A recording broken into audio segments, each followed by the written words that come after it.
पुण्यामध्ये शिवसेनेनं operation tiger राबवलं आहे।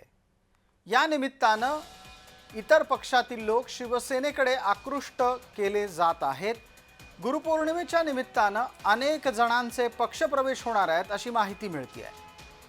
महानगरपालिकेच्या निवडणुका डोळ्यासमोर ठेवत शिवसेनेच्याकडून इतर पक्षातील तुल्यबळ आणि सक्षम नेत्यांना आपल्या पक्षात घेतलं जात आहे। उद्या ठाणे या ठिकाणी टेमगी नाक्यावर गुरुपौर्णिमेचे औचित्य साधून उद्या मोठ्या प्रमाणामध्ये शिवसेनेमध्ये प्रवेश होणार आहे। विविध पक्षांचे कार्यकर्ते आहेत, त्याच्यामध्ये उद्या सगळ्यांना कळण अनेक पक्षाचे कार्यकर्ते, काही गणेश मंडळांचे कार्यकर्ते, काही सामाजिक कार्यकर्ते, काही पतित पावन संघटनेचे कार्यकर्ते, जी समाजामध्ये अतिशय चांगल्या प्रकारचे काम करणारे काही कार्यकर्ते ही उद्या साहेबांच्या नेतृत्वाखाली उद्या ठाण्यामध्ये प्रवेश करणार आहे।